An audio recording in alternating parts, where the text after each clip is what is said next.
Okay, gentlemen. Unfortunately, I have to record this from my car. If there's any reverb, I apologize for that. There's really nothing I can do. I have to wait for somebody for about an hour, and it's just not convenient to go back home and all of that. So I'm gonna record this and get this out of the way. By the way, of course, I haven't forgotten about the Patreon funding drive that we did. We're going to talk about that very shortly. You should have an announcement regarding that in about a day or two, but I've been working on typing out this response to Nick Redding's video. And so we're going to get that out of the way first, and then we're going to get back to the website, and we're going to get back to what's going on with that. This is going to be a response to Nick Redding's current video, which I think is called The Peoples from the Judea or something along those lines. I don't remember the title exactly, or it'll be in the description box. But his video was a response to my response to his video titled, I'm Anti-Feminist, That's It. And so we're going to just get straight into it then, gentlemen. I'm going to play sections of his video, and then we're going to respond accordingly. So here goes. A little while ago, I made a video called the Feminist Non-Feminist Cooperation Spiral, wherein I used a combat knife as a pointer. I did this knowing that it would be something the fembots could point to as some sort of evidence that I was deranged and dangerous. But regardless, activated non-feminists or the middle mass, they are not feminists. This is not feminism, which is why they comprise what is called the non-feminist sector. So, activated non-feminists, middle mass, and over here, feminism. I was right. I was referred to as a knife-wielding maniac, and others made fun of me because the knife I used belonged to my roommate. They did that because they were looking for anything to throw at me to make me look bad, and that's how desperate they were. And on February 7th, 2015, I made a video called I Am Anti-Feminist, That's It, wherein I made it very clear that I don't care about men. This statement, like the statement I love sluts, is true, and stated for the purpose of provoking the self-righteous, morality-policing section of the MGTOW phenomena into taking all kinds of ill-informed pot shots at me, and I was right. I had a bunch of guys tell me that I should stop using the name Men's Rights Edmonton because I admitted to being an uncaring monster. Now, I'll get back to them later, because what I didn't foresee was Barbarossa making a video wherein he respectfully disagreed with my position. I want to say that I disagree, or that I appreciate his treatment of both the video and the conflict that exists between the men's rights movement and certain MGTOW at this juncture. Even though I'm going to be pretty harsh with my response to what you said, Barbar, I want you to know that I think your video set a good example of how a disagreement should be handled. That said, I do take issue with a lot of your points. First of all, the way we handle feminism is not bickering with no end in sight. On the weekly hangout that Fiedelbogen and I do for A Voice for Men called the Vanguard Report, we prescribe a post-argumentalist standpoint. That doesn't mean that we never argue with feminists, but when we do, we certainly don't do it in the hopes that they'll change their minds. We do it to learn about them, to demoralize them, to publicly humiliate them, or to refute their dogma in the sight of neutral observers. I'm pretty confident that if you look over my body of work, you'll see that everything I've done has put feminist interests in increasingly precarious positions and anti-feminist interests in increasingly advantageous positions. That's because it's not just bickering or whining or complaining or griping, as so many have put it, it's fighting a propaganda war. Western society is ostensibly egalitarian, but gynocentric in practice. The feminist lie that women currently get or have historically gotten the short end of the stick is what allows people to behave gynocentrically while appearing and feeling egalitarian. As long as the idea that women are second-class citizens remains orthodoxy, no headway towards helping men will be made, which is why so many MRAs prioritize this particular propaganda war, and it's not a war with no end in sight. I explained in my video, The Feminist Non-Feminist Cooperation Spiral, that the end is seeing feminism fall into the same disrepute as racism, and I explain how we get there. I'm confident that can happen in my lifetime, which is why I do everything I do with that goal in mind. Now, initially I was going to go over your entire video, but There's been all sorts of fallout and drama as a result of my making my last video. So for the sake of brevity, I'm just going to talk about specific parts of the video that you made, Barbar, because there's the bit about RBK that I want to talk about too. But there is this part that I take real issue with right here. Now, as to your reference of Shrink for Men and Tom Golden's work, I'm not familiar with their work, so I'm not going to comment on them since I haven't sufficiently read either of them. But as far as equality is concerned, Yeah, I know you're not familiar with Tom or Tara. That's the problem. That's why I brought them up. When you and your friends insist on pushing this broken narrative that AVFM does nothing to help men, and they're just arguing with feminists, it's painfully obvious that you're not familiar with the contributions of these psychotherapists who specialize in men's mental health have made to A Voice for Men. And when your response to my personal testimony that Dr. Tara's content on A Voice for Men has helped me is that you're not familiar with her work, so let's talk about my stance on equality, it's painfully obvious that you're just cherry picking. I invite you to familiarize yourself with the work of Doctors Golden and Palmatier, because maybe if you were a bit more familiar with their work, you wouldn't hold the flawed notions about AVFM that you do. now for future reference, I don't think it's a very good idea to make statements like I don't care about men. It is most certainly not an unreasonable thing to infer that someone who is part of a group or organization calling themselves Men's Rights Edmonton will have some sort of compassion for men or care about issues affecting men on some level. I know you've already heard this argument, but it's an argument that is sound and that I don't think you've countered very well, and we're going to get to that in a bit. But first, let's get to the fact that you state in your video that you, quote, stated that you don't care about men for the purpose of provoking the self-righteous morality policing section of the MGTOW phenomena into taking all kinds of ill-informed pot shots at you. So Nick, in saying this, you essentially admit that you said something inflammatory to get a reaction out of an online community for the purposes of provoking them, which is, by the way, the definition of trolling. And you did this all to support your conclusions about the community in order to build your narrative. Now, you say that what bothers you about my response to you and about MGTOW in general is that we haven't taken the time to investigate people like Tom Golden or Tara from Shrink for Men. And, that's a fair point. That is a fair point, or at least it would be coming from someone else. Even still, I will take the time to familiarize myself with their work as you suggested. But you see, the reason I said that I don't know enough about these two in my video was because I thought it best that if I'm ignorant in this matter, then I shouldn't comment. That, in my opinion, is the best thing to do because one can, in theory, not know every single member of the men's rights movement and still form an accurate general opinion of it. But in this video, you start off your investigation of the YouTube MGTOW community and what we stand for by saying purposefully inflammatory things, or trolling us, in other words, which kind of validates what a lot of MGTOW have been saying about MRAs all along, doesn't it? It kind of supports the conclusion that I've made that MRAs have gotten so used to bickering with feminists that they've started to argue like them. What you essentially just admitted to was trolling and then building your argumentation around that trolling. Or in other words, you engaged in Futrellian-level discourse. And sorry, but yes, this is bickering, right? I have nothing against your pointing things out with a knife in your videos. But pointing things out with a knife in your videos in hopes that feminists will see it and freak out really is wholly unnecessary and actually kind of juvenile. Your arguments, Nick, stand on their own or they don't. It's as simple as that. And right out of the gate, your analysis of the MGTOW community is invalidated by the fact that you use manipulation and trolling to arrive at your conclusion about us. It shows that you have not entered this exchange of ideas objectively and without bias. It shows that you're willing to pull pranks, essentially, in order to reinforce your bias. But going back to your point of saying that, you do not care about men. Again, I do not believe that this is an unreasonable assertion, that at the very least in calling oneself a men's rights activist organization, a minimum expectation that one doesn't associate or break bread with groups or organizations that actively harm men, I think would be a reasonable expectation.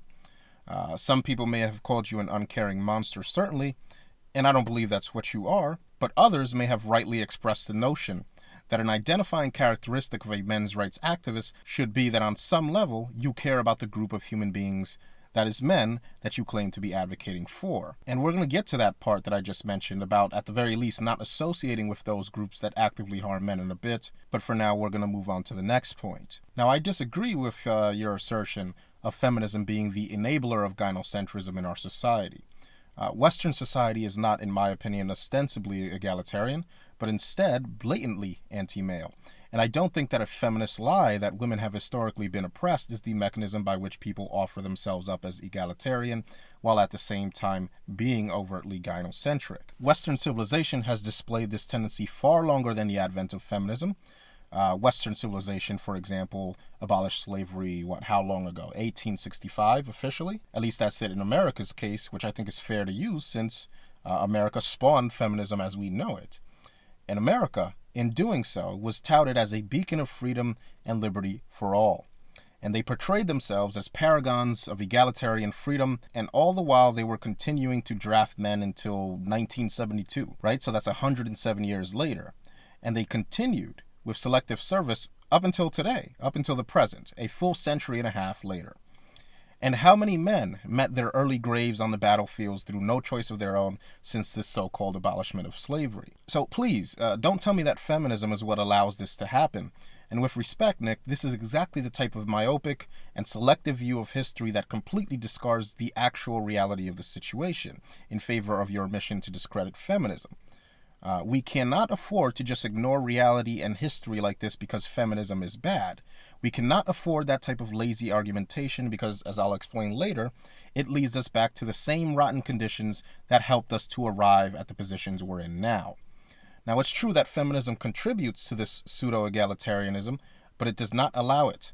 It did not create it, and it will exist unresolved after feminism is just a word in the history books if we don't address it properly. And really, an excellent example of this is proved in your inclusion of traditionalists in what you and Fiedelbogen label as the activated non-feminist sector. Now, you suggested that I watch your video titled The Feminist Non-Feminist Cooperation Spiral, in which you laid out a cyclical process by which you believe your goal of seeing feminism fall into the same disrepute as racism will be achieved. And this is where I'm going to get back to my point here about caring about men. Yes, Nick, it's not only a matter of having a reasonable expectation that as a men's rights activist one should actually care about men, but it's also a matter of, at the very least, not associating or cooperating with groups of people that actively harm and exploit men. Now, in your video that I've just mentioned, you grouped the oppositional force against feminism as a conglomerate of manospherians, including MGTOW, men's rights activists, anti-feminists, PUAs, and others, namely traditionalists. Thus, I assume that you are happy to call them your allies in this quest to see feminism regarded in the same way wider society views racism. Perhaps you don't care about men, Nick, but I assume that one of your reasons, and one of the reasons the vast majority of us fight feminism, is because even without caring about men, their predatory vilification and exploitation of men is an act of aggression against the male sex that cannot be allowed to stand. Surely, this must factor into your motivations for wanting feminism to be viewed in an equivalent light to racism, seeing how, as after all, you are a man as well. Therefore, Nick, if you agree with this statement, that even if you don't necessarily care about men, but that the exploitation and suffering feminism visits onto men cannot be allowed to stand, why then are you giving a pass to traditionalism, which is arguably even more exploitative of men than feminism is? Why then are you not interested in seeing traditionalists fall into the same disrepute as racism? Are you perhaps unconvinced that traditionalism is in fact exploitative of men? If you are, then again, I refer you to the most well-known example, not the only example, but the most well-known example of traditionalists exploiting men, in which Phyllis Schlafly organized her Stop the Equal Rights Amendment campaign, citing that an equal rights amendment wouldn't provide women with any more rights that they've already had, and that it might force women to sign up for the draft. So essentially, she argued to keep men fighting and dying for women, but also to keep women's privileges and rights intact. So basically, she advocated for maximum benefits for women at the cost of maximum exploitation of men. And let me tell you, Nick, A Voice for Men knows this. They know what this means, right? Here's an article from A Voice for Men written last year titled "Conscription is Slavery." And on top of this, A Voice for Men just posted an article bringing to our attention that Lithuania is bringing back mandatory military service for men only, of course. So let's not make the mistake of pretending that things like selective service is really anything other than a draft on standby, And frankly, the geopolitical situation right now is not very comforting. Let's not make the mistake of thinking that if a major war breaks out, including either Iran, China, the EU, the United States, Russia, or several other countries, that you can't be drafted, Nick, or that I can't be drafted. And that wasn't feminism that caused this. It was, in fact, a little old, gynocentric 90-year-old lady who happens to be a traditionalist, who happens to be an anti-feminist, that sat there and mobilized significant political power designed to make the country with the largest military on the planet, and therefore the most potential draftees, not confront the horror they send men out to. The killing fields that countless conscripted men have died on when they were being forced to fight for the protection of women. Now, in my response to Stone, that video, I played several clips of traditionalists and conservatives defending gynocentrism and even using their political influence to voice support for it, and I'll replay those here, starting first with the libertarian darling Rand Paul, telling us how much he likes the current laws surrounding the sexual harassment of women in the workplace. One of the workplace laws and rules that I think are good is that bosses shouldn't prey on young interns in their office. And I think really the media seems to have given President Clinton a pass on this. He took advantage of a girl that was 20 years old and an intern in his office. There is no excuse for that, and that is predatory behavior, and it should be something we shouldn't want to associate with people who would take advantage of a young girl in his office. This isn't having an affair. I mean, this isn't me saying, oh, he's had an affair, we shouldn't talk to him. Someone who takes advantage of a young girl in their office, I mean, really. And then they have the gall to stand up and say Republicans are having a war on women. So, yes, I think it's a factor. Now, it's not Hillary's fault. Also, here's an interesting article titled, "A Bid for Guns on Campuses to Deter Rape." And I'm going to read to you just the brief relevant section here. It says, quote, "As gun rights advocates push to legalize firearms on college campuses, an argument is taking shape that is arming female students, and will it help reduce sexual assaults? Support for so-called campus carry laws had been harder to muster despite efforts by proponents to argue that armed students and faculty members could prevent mass shootings like the one at Virginia Tech in 2007. The carrying of concealed firearms on college campuses is banned in 41 states by law or by university policy. Carrying guns openly is generally not permitted. But this year, lawmakers in 10 states who are pushing bills that would permit the carrying of firearms on campus are hoping that the national spotlight on sexual assault will help them win the passage of their measures." Then it goes on to quote one of these representatives. It says, "If you've got a person that's raped because you wouldn't let them carry a firearm to defend themselves, I think you're responsible."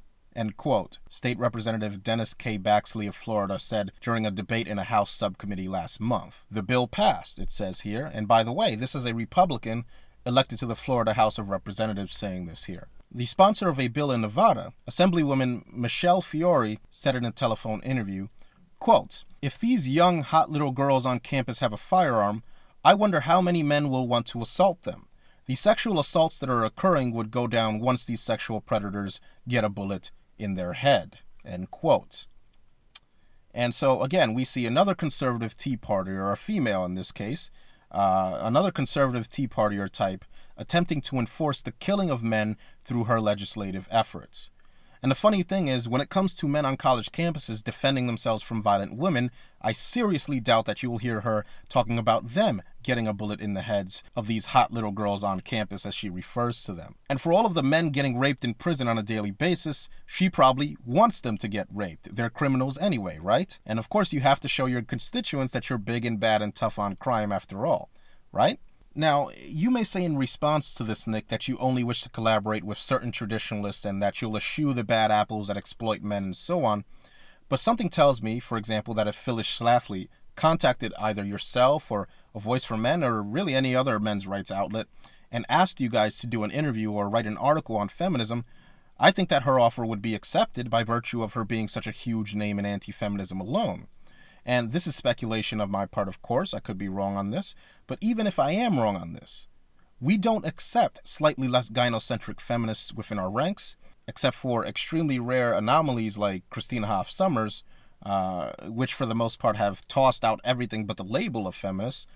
And under the same logic, tradcons that derive from this logic that men exist to provide and protect for women are perpetuating the same sick mentality that uses men as a resource in this fashion. And so yes, some men in the manosphere, predominantly MGTOW, want nothing to do with these tradcons and their anti-male mentality, and I've just shown you suitable evidence that aligning ourselves with these people to fight feminism is a lot like cutting off our noses to spite our faces. And I think this is what typifies the MGTOW frustration with the men's rights movement.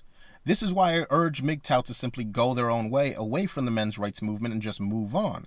It's the willingness and repeated pattern in the MRM that we see that displays a reckless and foolhardy tendency to ally with some of the worst gynocentrists out there in the singular and myopic cause of defeating feminism. Now, to Nick's credit, he at least has a stated term of defeat. That is, seeing feminism fall into the same disrepute as racism, as he said. Most MRAs I've come across don't even have that and instead just parrot this open-ended, perpetual online debate with feminists that doesn't actually do anything to disempower feminists. Again, check out the white nationalist tradcons I linked to in my Stone response video, where racist traditionalist women call MRAs essentially autistic versions who impede the perpetuation of the white race. These women literally identified themselves as traditionalists, placing them within what you would call the activated non-feminist sector. Are we going to ally with them too? The racist tradcon, so we can join forces to make feminism fall into the same disrepute as racism? So again, really pay attention to what I'm saying here. That certain associations MRAs make with social groups that are clearly gynocentric are what's causing MGTOW to regard them with suspicion. Now, it's fine if the MRM wants to take this route. MGTOW aren't the boss of the MRM and vice versa. But the MGTOW rejection of this is certainly not being a radical or a social justice warrior or a pigtow or any of this silly shit that's currently being bandied about. It's a normal, justified response to the MRM mingling with some very unsavory characters that display some serious entitlement in terms of how they view men. Now, Razorblade Candy, in response to your video, posted a quote of a high-profile traditionalist in the manosphere. And yes, that's what she is, I'm sorry. She's not a neo-traditionalist or any of these other silly names. She's a stay-at-home wife whose husband pays her bills and who advocates traditional gender roles.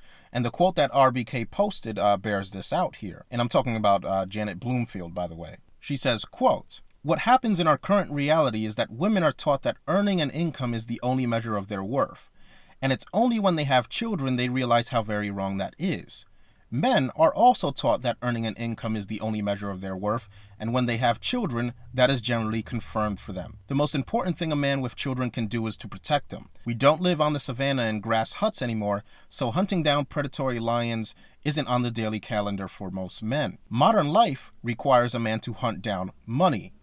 Radical MGTOW scream blue murder about this because they hate that a great many men take an enormous pride in providing and protecting their families. They are hysterically opposed to any definition of masculinity that centers on men providing for and protecting their loved ones because they take that to mean they are disposable to their loved ones." End quote. Well, yes, that's exactly what it means. If these men fail to provide, they're usually divorced and thrown away with as much thought as chewed up gum. They are disposable, actually. And this, gentlemen, is why MGTOW don't trust this everyone welcome under the giant umbrella of anti-feminism nonsense. This is why if these people are part of the MRM, then the MRM isn't an ally of ours, because this mentality, the part where she says that the most important thing a man can do for his family is to protect them, and how we aren't on the African savannah, so now instead of hunting lions on the savannah, it's our job to hunt down money, and that this is the only measure of our worth as men, fuck that shit. This type of mentality is just a scaled-down version of the attitude that allows traditionalists like Phyllis Schlafly to oppose the Equal Rights Amendment. You have to think about Schlafly's thought process here. She probably said to herself that, well, just like it's a man's job to protect and provide for his family, it is also a man's duty to protect his country. And that's why it's okay to draft men, but not women. Now, Janet may not personally advocate for the draft, but that mentality, that's what we're battling here. The gynocentric belief that men must put themselves in harm's way for the protection of women, or that they must exist in financial servitude for their women when the woman does not also provide and pay money. And Janet, if you're listening to this, I want to make it clear that cooking food isn't providing, cleaning a house isn't providing, your husband doesn't pay you in prepared meals and cleaning services, he pays you in cold hard cash. So women should also provide that, and that means money. Now, this propensity that the men's rights movement has to ally themselves with gynocentrists originated, I think, with the whole woolly bumblebee fiasco, by the way, and we're going to talk about that in a little bit, but back to the video for now. And so mRNA technology is suffering from a guidance system that can be misdirected to splash comfortably in the ocean far, far away from their feminist targets, rendering them ineffective no matter the strength of their payload. This is why the internet aristocrat ran out of things to talk about, essentially. And this is why Thunderfoot, who I'm a huge fan of, right? I'm not bashing Thunderfoot at all.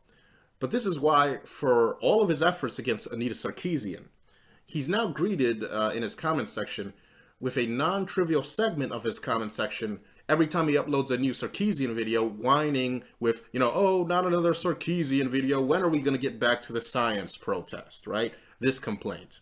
So essentially, if you bash Anita Sarkeesian long enough, then she gets exactly what she wants. The appearance of victimhood. Of course, also, she's a female. So by default, our society is going to look at her more as the victim, right? So there is a social inertia that you have to overcome just to get on equal footing. While I agree with you insofar as saying Sarkeesian is getting exactly what she wants, I think your understanding of MRA technology, as you put it, is again flawed. I don't think that Thunderfoot's efforts are against Sarkeesian specifically. I think his efforts are against feminism itself. This is why I'm always making very clear that I'm not fighting feminists, I'm fighting feminism. Yes, Anita is going to continue making loads of money for selling people empty promises, and the damseling is going to make her even more money, and she's going to laugh all the way to the bank, and she's probably never going to face any consequences. But when she does that, and she makes it so ass-bendingly obvious that she is scamming these people and successfully relying on everything that you just described, and Thunderfoot exposes it, more and more people are watching, and they're seeing just how far she can take this routine. And many of those people self-select into internet communities who know that, and they know that she's full of shit, and they're not afraid to say so. That's what we call building the non-feminist sector. I know you don't like that non-feminist term, but again, I encourage you to watch my cooperation spiral video, and you'll see what I'm talking about. But one has to wonder how this differs from someone calling themselves a civil rights activist at the height of the civil rights movement, telling blacks, for example, that he doesn't care about blacks, he only cares about making the KKK look bad. People are naturally going to assess that statement as, well, this guy isn't really our ally. If it ever got to the point where the discrediting of the KKK ran counter to the interests of civil rights activists, then he wouldn't only not be our ally, but he would be a self-professed enemy. It's interesting that you use the example of the civil rights movement, because when I started my activism, I thought about the way that movement has gone over the years. It started with guys like Martin Luther King and Malcolm X, and now it's Al fucking Sharpton. I looked at that movement, and I think that placing such value on being pro-black, like pro-black people, is it's exactly what turned that movement into the joke that it is today. Like, I don't agree with Bernard Chapin on much, but I do agree that the whole, really caring about people angle is more often than not just a bunch of moral posturing and false piety. That's what gives hucksters like the LGBT hypocrites, the liberal poverty pimps, and our friends the feminists, the moral right of way, in their estimation, to mistreat and malign anybody they deem as not even, really caring about group X, Y, or Z, and that's exactly what's being cultivated by Razorblade Candy and the other MGTOW. Not all the other MGTOW, just, this section. I listen to your videos, Barbar, and I know that you value community building, and that is the cornerstone of the Men's Rights Edmonton project, including introducing activated non-feminists to each other on a local geographic scale so that they can form communities. We get attention any way we can so people of like mind can hear about our website and drop us a line, which leads to them becoming part of the growing activated non-feminist community here in Edmonton.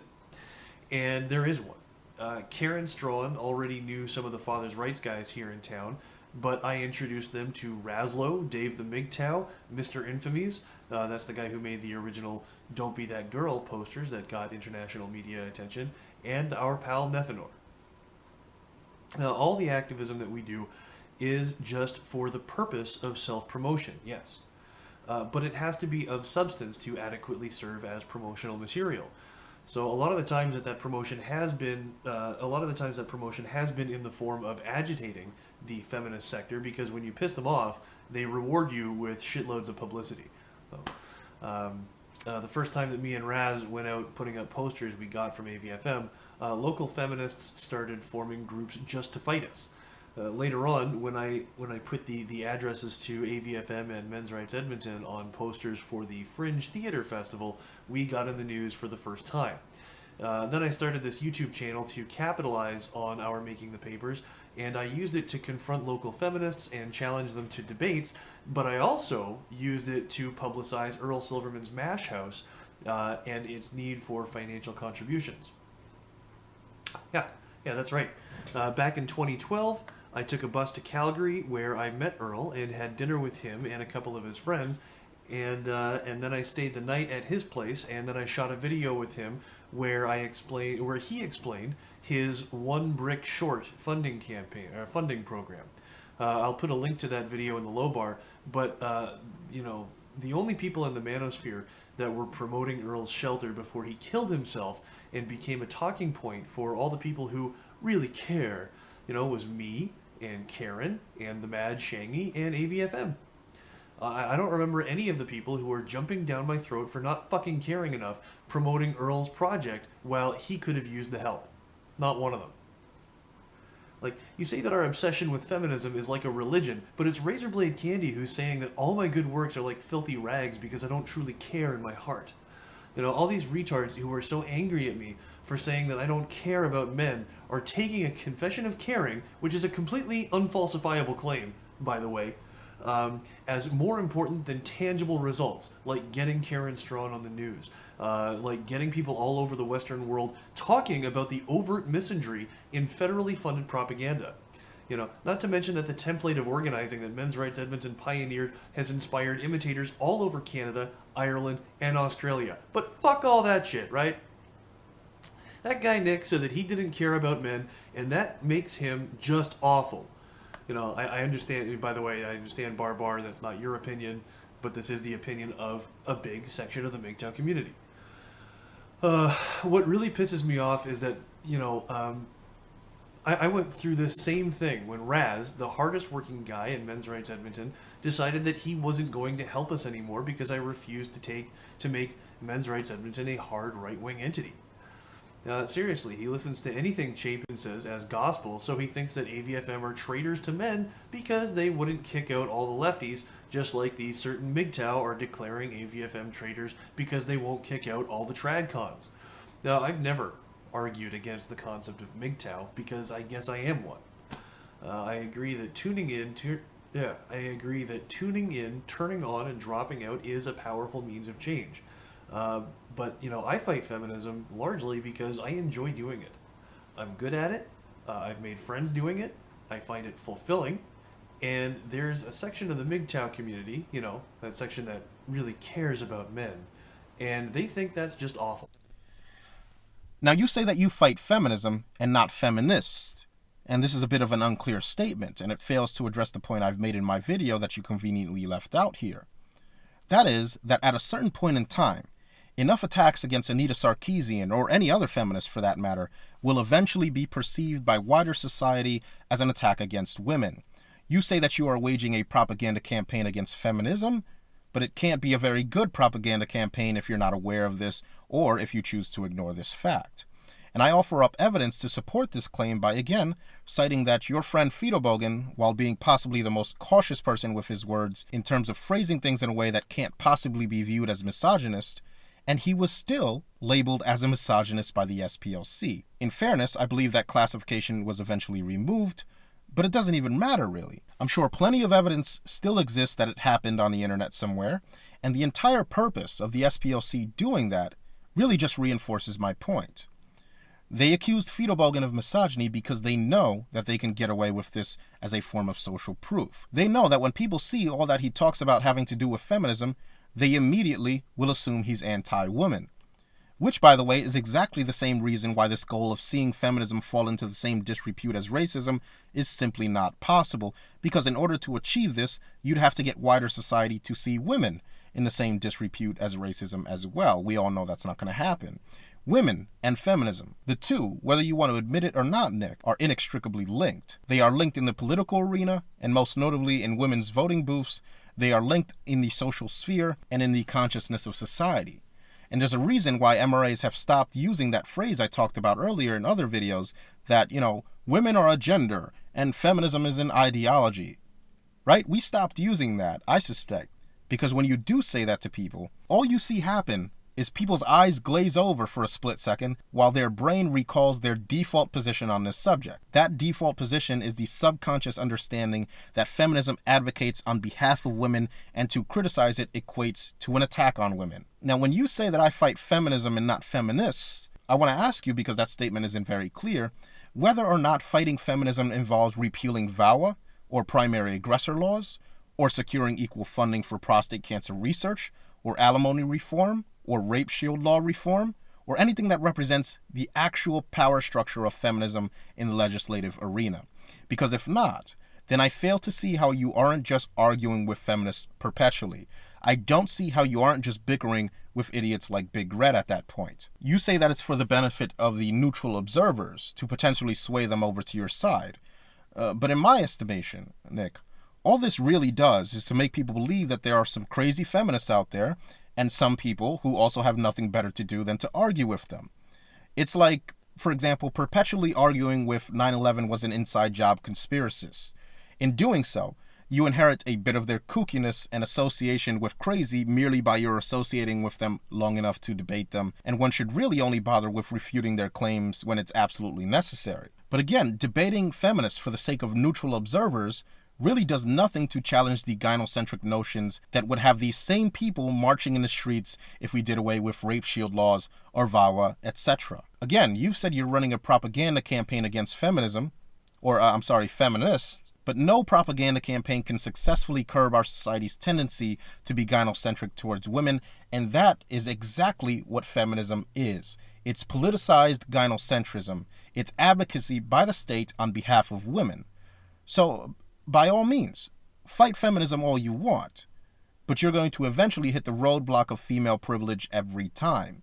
And this is when you have to ask yourself the question of why so many governments decided to enact these laws in the first place. Why did so many countries start passing feminist legislation like this?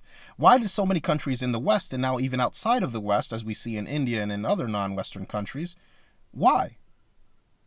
Right? It wasn't the Federal Reserve. It wasn't Marxist. Those are just, at best, mechanisms by which the process of feminist governments was expedited, if they had any effect on the process at all. It was, again, technological advancements that freed up time and lifted reproductive burdens and kept women in relative comfort and safety that allowed them to mobilize as a political class and legislate their gynocentric instincts into law.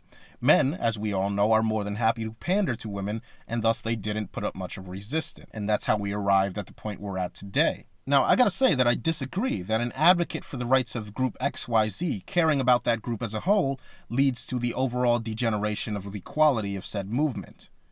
Right? In my opinion, what leads to the inevitable decline of these movements is not empathy or caring, but instead the desire for perpetual counter-revolution against an enemy to the point where it becomes an obsession and a dysfunctional one at that. Now, you cite Malcolm X as an example of a bona fide civil rights activist and mention people like Al Sharpton as, well, the representations of the ruination of the civil rights movement, which I actually agree with and I think is an accurate statement.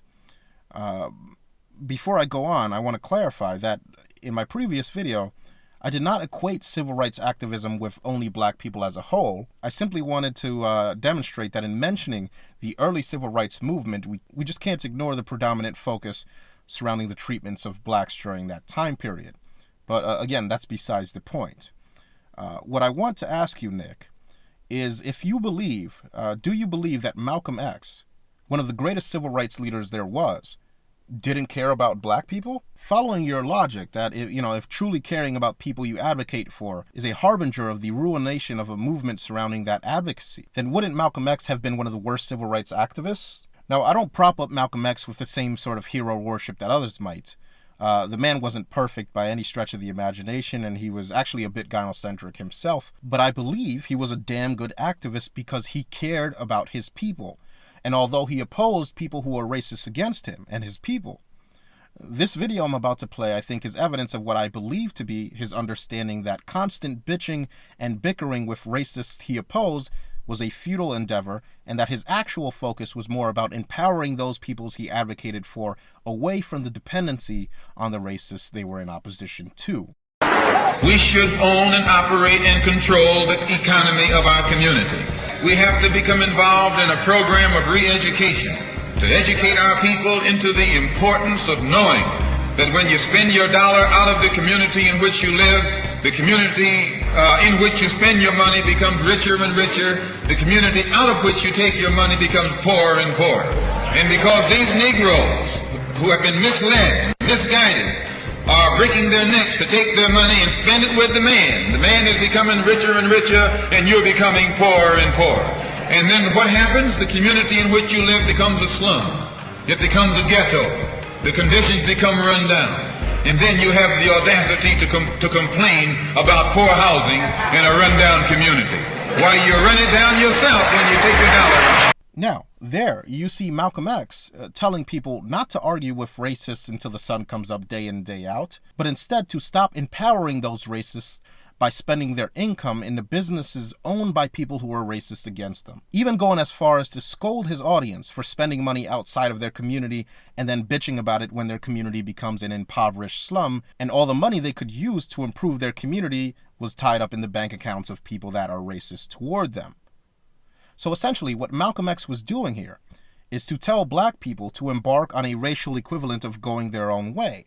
It's really no different than when MGTOW say, well, look, if you want to be a part of this, if you want to be a part of this growing, intelligent, passionate, pro-male community, you're going to have to stop empowering the system that is gynocentric against you. And yes, this means no marriage. And yes, if you do get married and then end up in divorce where all your money and wealth is now being transferred to your gynocentric ex-wife and her lawyers, you're going to then have the nerve to complain when you're left living an impoverished lifestyle? And MRAs, at least the ones that support marriage and traditionalism, you're going to have the nerve to say that MGTOW should be able to get married and then complain about alimony and call us authoritarians when we refuse to accept people who partake in the very institutions that are gynocentric against us? Now, I'm sorry, but that's some retarded ass shit right there. Again, yes, I actually care about men. And no, I don't mean every single man to ever exist on planet Earth. But yes, in the general sense, I want to see men not just stop being exploited and treated as society's pincushion, but I want to see them develop the means by which they can start rejecting the mechanisms of control that they love so much to line up for and volunteer. I'm talking about things such as marriage and traditional gender roles. I don't want to stop at just, well, let's just get rid of feminism and just let the chips fall where they may. Because if we do that, we'll just end up right back where we started, and we'll eventually culminate in feminism just under a different name.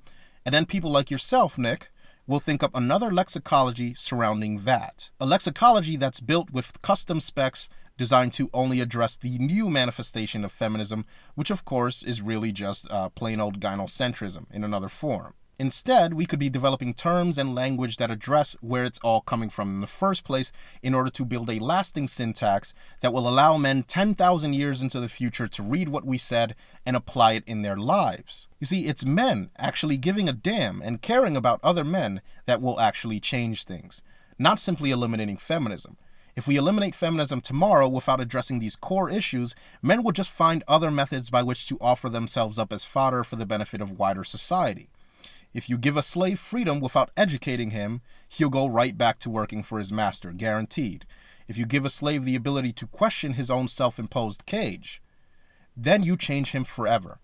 And so I believe that what actually leads to the degradation of advocacy movements is hyperfixation on intangible symptoms based many times in fixed human nature, and the propping up of those systems as a singular evil to the point that defeating this evil can often run counter to the original goals of the advocacy movement. You see, what creates people like the Al Sharptons of the world and other poverty pimps isn't a genuine caring for, in their case, black people, but instead it's the propping up of racism. It's the propping up of an ism as something that we have to be in perpetual struggle against instead of advancing the well-being of blacks, for example. When we erect isms as what we must struggle against with this at-all-cost mentality like this, then it creates opportunities for people like Al Sharpton, who likely don't actually care about black people, to weasel their way in and insert an agenda that very often runs counter to the interests of the people they claim to be advocating for. And in the same manner, as I've shown you earlier with my referencing of traditionalists, propping up another ism, that is feminism, as the greatest and highest priority of the men's rights movement, especially to the obsessive degree that people like yourself and Fido Bogan do, Nick, makes it so that any self-serving gynocentrists can ingratiate themselves into our movement, counting on the blind spot that your obsession with defeating feminism creates, allowing them then to be able to insert their own agenda, things like traditionalism, which can, as we've talked about, very often run counter to the interests of men. Now, I don't have any problems with you getting attention in order to grow your community, and I've never said I do to my recollection. What I do have problems with is this acceptance of anybody and everybody who claims to be an anti-feminist into the men's rights movement. David Duke is an anti-feminist, and we don't let him into the men's rights movement because he's a racist idiot, more concerned with the welfare of the white women he worships than he is with men. So yes, we do exercise discernment, Nick, with just who we let into the men's movement, and we have been doing this for a while now.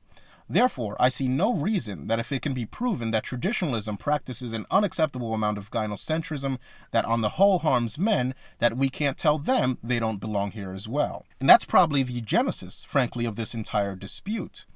That MRAs think that they can tell the largest MGTOW community in the manosphere, which is the one that exists here on YouTube, that we should accept married men even though there's no way that's going to happen, period. This is probably where the meme that, we're all just a vocal minority originated from, when everybody knows that whenever some groundbreaking MGTOW content makes ripples all over the manosphere, it didn't come from any men's rights platforms. It didn't come from a voice for men, and I mean no offense, but it's true. And it didn't come from, Aaron Clary, and in regards to him, I do mean offense. But it comes from YouTube. And if we're talking numbers, we're talking tens of thousands of MGTOW here. And that's only for just a few YouTube channels alone.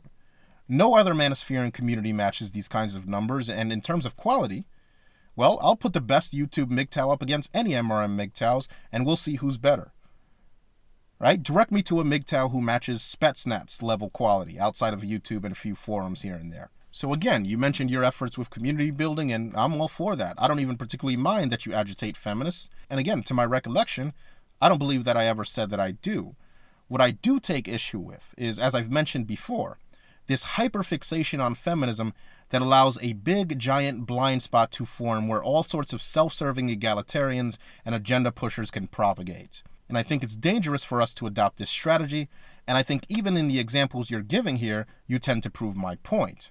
Considering your friend Raslo has, according to you, partaken of the just defeat the left Kool-Aid that says all we have to do is bicker with leftists nonstop until we somehow defeat them and manage to somehow usher in a small government utopia in direct opposition to the majority female voting bloc. Now, I do remember debating with that Raslo fellow, if we're talking about the same person, when he was white knighting for Cajun Luis, who uploaded a video telling MGTOW that we shouldn't be MGTOW, and that all we have to really do is just refuse to marry feminists or have sex with them, as if that would change a damn thing. Now, you mentioned the Earl Silverman Center and how MGTOWs are ignoring tangible results you made in the furtherance of this Earl Silverman Center. But Nick, you have to know what I'm going to say to you in response to such a claim, since one could easily make the argument that it was a Voice for Men's failure to vet people like Willie Bumblebee and her subsequent catapult into the upper echelons of A Voice for Men that set the stage for the complete and utter failure that was the Earl Silverman Center. You see, in the haste to just find any and all women claiming to be an anti-feminist in the men's rights movement, MRAs allowed what later became to be known as a virally anti-male and anti-MGTOW misandrist like Willie Bumblebee to take charge of the hard-earned money that MRAs donated to fund the Earl Silverman Center, which resulted in her absconding with the money, thousands of dollars if I recall, and spending it on her kids or a minivan or some shit. Now, I've heard some people say that she gave the money back. Doubtful, in my opinion. But I'll entertain that notion. How do we know this? We don't know who donated, and we don't know if everyone who did donate received their money back in full. And frankly, this type of shit really infuriates me, because Earl Silverman, he seemed like a genuinely good human being, man. He didn't deserve that kind of treatment. He didn't deserve to have his memory tarnished like that because we can't be bothered to look past the simplistic hyperfixation on feminism. He deserved better. We owed him more than that. And you know what else, too? This scumbag Willie Bumblebee, you know what she was saying about MGTOW, right? She said, we're misogynists too. She said, we're just angry and bitter too. She said, we were ideologues too. And this is the same thing some of these MRAs are also saying about us today. And guess what? We were right about her all along. We were right about her when MRAs were blindly putting her in a position to make us all look like fools. What makes you think we're wrong about marriage and MGTOW? What makes you think we're wrong about tradcons and people like Judgy Bitch when we have displayed better discernment than MRAs regarding these matters in the past? Do you think that we're just saying all of this shit to be, what, contrarian? No. See, when you care about men, you actually try to help them to not make stupid-ass mistakes. Again, I warn you, do not become the atheist movement, where it's become so important to beat the, make fun of the Christians all day dead horse, that they don't see the atheism plus feminists ruining everything they've built. Don't be so arrogant that you think that this cannot happen to MRAs and their hyperfixation on feminism. I'll give you an example of how the men's rights movement has slowly morphed into the ineffective, sticking it to Tumblr and Twitter feminist movement. An example of this is how the men's rights organization Cafe placed an award for the arrest and conviction of the MRA that some feminists said crept up on her in the dark of night and, punched her or assaulted her or whatever. Now look at what's being done here. It's so important to these people to tarnish feminism that they're willing to place men at risk in doing so in a supposed movement for men and boys. And don't get me wrong, I understand what they were trying to achieve in doing this. I understand that they were banking on the attack being manufactured. I know they were depending on the fact that feminists tend to manufacture male aggression for attention and financial gain in victimology. Right? So they put the reward up, speculating that no one would collect it based on the likely behavior of feminists, or should I say a likely behavior of feminists that manufactures victimhood. So I know very well what they were trying to achieve. I know what they were banking on. And I also know that another likely feminist behavior, and I'm sure this came up during the conversation surrounding the decision to post this reward, at least if these MRAs were worth their salt, another likely behavior is the framing of men and falsely accusing men of crimes they didn't commit and having them tossed in jail, even though they're innocent. And so the people who posted this reward must have decided then that it's an acceptable risk to provide a financial incentive for feminists to falsely accuse a man of assault, an assault they believe didn't even occur. They had to consider the fact that feminists could have said, okay, these MRAs are posting a reward. Let's just say that it was this poor schmuck who did it, right? Who cares? He's a man, he's an oppressor anyway, right? And all to do what? All to do what? Score a blow against feminists? No, not to just score a blow against feminists. Clearing your name is not the same thing as smearing your accuser. In the instance you're referring to, feminist Danielle d'Entremont posted images of herself with various injuries to social media, and the feminist community immediately began pointing the finger at MRAs because there was an upcoming lecture by Janice Fiamingo at Queen's University that they wanted to prevent from happening. You say that this had the potential to land some guy in jail, and that the people who put out the reward consider that an acceptable risk, and that's not the case. Feminists are bullies, and the mentality of a bully is such that they are not looking for a victory, but a victim. That is to say that when they mean someone harm, they're not so dedicated to the task as to persist in the face of adversity. They want to point the finger at some person or some group of people, cry victim, and have the world listen and believe. End of story. And when that's not going to be the end of the story, when this is a case that has the attention of a media outlet like A Voice for Men, it becomes too high risk for the feminist bullies, and they predictably retreat. That's exactly what happened in this case, which is why it irks me that you talk about it like it was merely what those offering the reward were counting on or banking on. It actually fucking happened. Okay? You know, this is part of a pattern of behavior on the part of certain MGTOW whereby legitimate actions by MRAs are described as nothing more than pissing contests or bickering or petty point scoring. You know, these things have purpose, and I'm proud to work with the people who do them. Now, you guys are justifiably upset with Aaron Clary and Paul Elam for saying that you're a bunch of angry virgins. Like I said in my last video, I'm not exactly a ladies' man, so it bothers me when they talk like that too. You know, I don't know what to tell you. Razorblade Candy compared me to Elliot Rodger, and he went on and on and on about how I'm probably a sociopath, and I'm not going to spend, the rest of my activist career bitching about it. Okay, you know, you do have the right to be upset with Fiedelbogen, too, lecturing you on what to talk about and old school MGTOW and all that. And he's told me that he's done with it. He's done telling MGTOW their business, and I think that's best. There is one more thing that I want to clear up here. I don't think that feminism is the one and only problem afflicting men. I'm not trying to convince you guys to join my fight against feminism, because as far as I'm concerned, you're already helping. You already think that feminism is harmful bullshit, and you're not afraid to say so. So Barbarossa, I wish you luck with your new website. Even though it's been pretty harsh, even though I've been pretty harsh with some of what you have to say, I think you have a lot of good insights, and I hope you continue to proliferate your ideas. Nick Redding, mensrightsedmonton.com. Clearing whose name, Nick? The man that you guys believe didn't even exist? Him? Now, if I'm accused of a crime, and I don't believe that this crime even happened, setting up a reward fund for the capture of who I believe didn't do it is essentially shifting the blame for a fictional crime, and it does more to validate the accusation of the false accuser than it does to prove your own innocence. And let's take this little reward posting to its logical conclusion here, just so we see how foolhardy it really was. Best case scenario, what you said happened did in fact occur.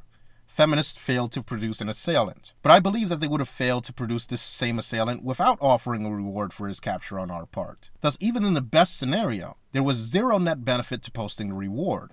In the worst case scenario, feminists would have produced someone they framed and would have profited financially from doing so. Now, you say here that what you predicted, and that's an important key word there in the video, what you predicted, because of course it implies that it was a risk with some degree of uncertainty. You say that your prediction actually happened, as though that eliminates or invalidates the risk that was taken in getting the desired result. Now, if I'm playing poker at a casino, and I put all the money I've accrued on the line in a bet, let's say $10,000 worth, and I win, this doesn't mean that I didn't take a risk in going all in.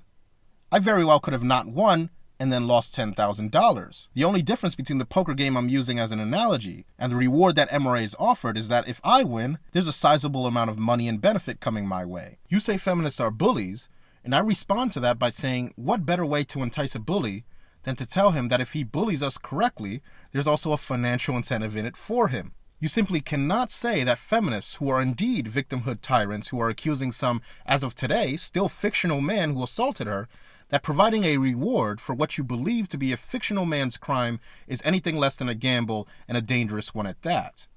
What happens when the next time feminists do produce an innocent man? These people advocate for rape shield laws. Do you think they care about putting an innocent man in jail? Their legislative efforts put innocent men in jail every day. And for what I'm hearing, all that was garnered is just an, as I've said, ineffectual blow against feminism that nobody even remembers outside of the manosphere. Oh, and of course the freedom of a man nobody believes to even exist. The fact is that had I not mentioned this incident in one of my videos, it would have simply been incinerated in the internet's memory hole and never thought of again. Therefore, what is the lasting benefit that we garnered in providing a reward for a man that we don't even believe to exist? So your purpose, besides the long-winded comment you just gave, was honestly just a reiteration of my original point, that the only real reason you guys did it is to score points against the feminists. So, I think I'm going to stop here for now, and any responses, frankly, I'm not going to have the time to address in the very near future. I want to prioritize spending time on my website. And so you guys are free to respond, but I laid out many of the points that I think were pertinent. And look, take it for what it is, gentlemen. I want us to move forward as MGTOW and to really just get to the actual core content that made MGTOW great. That's what I'm going to be focusing on in the near future. So unfortunately, if you want to respond to this, you're going to have to wait and be a little patient. I will get back to anybody who responds to me, no problem. But I just don't have the time right now to answer, to spend 5 hours in the comment section or, assemble these videos. So, I'm just giving fair warning here. Anyway, thanks, gentlemen, for listening, and updates on the Patreon and the book coming soon, and the website, of course, keep that in mind. Sheddingoftheego.com is going to be in the description box. Thank you for listening, gentlemen.